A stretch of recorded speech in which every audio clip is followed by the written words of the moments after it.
ready for Hollywood. Wait a minute. Wait a minute. You ain't seen nothing yet. Oh, wait. Hello there. I am Stan the Movie Man, and this is my review of Resident Evil, the final chapter.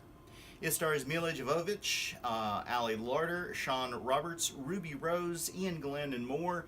It is the story, what we are led, at least by the title, to believe, the closing chapter of Alice, played by Milla Jovovich, who, of course, through I'm not even sure how many movies in the Resident Evil series, has been fighting the mutated populace of the Earth, mutation caused by the T-virus, released by accident at Raccoon City by the Umbrella Corporation, and that has pretty much decimated the human population.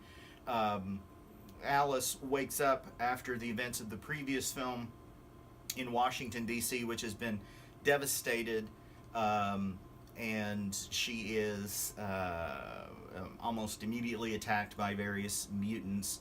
But she is led by a noise into an office where the Red Queen, the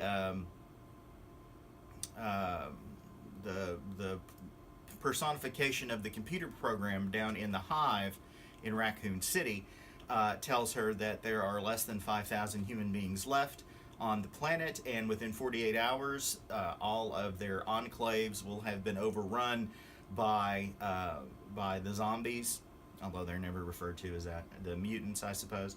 And it is up to her to save what's left of humanity by going back to Raccoon City and going down into the Hive and getting the antivirus that the Umbrella Corporation created, that once it's released airborne, anything that is infected with the T-virus will die, and that includes Alice.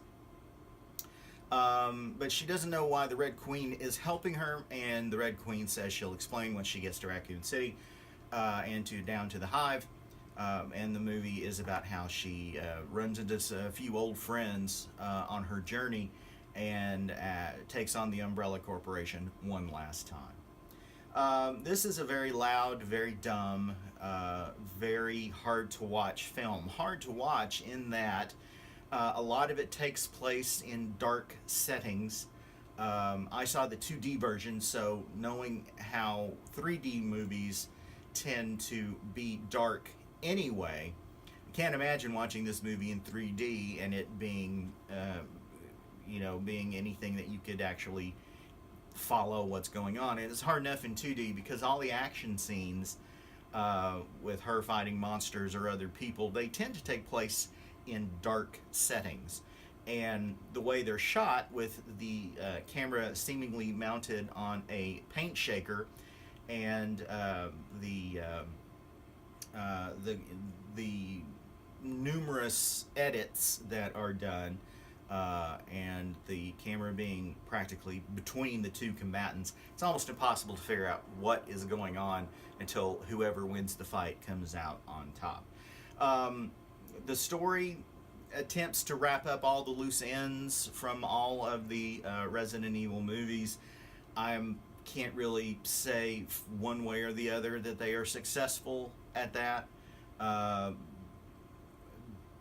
I can tell you what they aren't successful at, and that's making a coherent, entertaining film.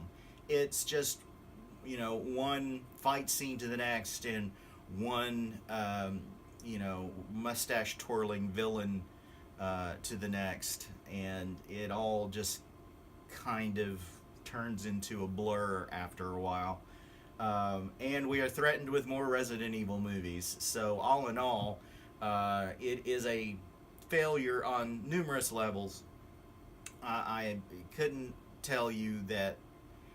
I can only say that if you are a huge fan of these films, or you're a completist and you've seen them all, that's really the only reason I can figure that you would want to go see this one, because it is not an enjoyable experience. At least it wasn't for me. That's why I'm giving Resident Evil, the final chapter, which by the way is a lie, 1 star. Go to stanthemovieman.com to read my complete review. Follow me on Twitter at MovieManStan and send your emails to me, stanthemovieman@comcast.net. Till next time, toodles.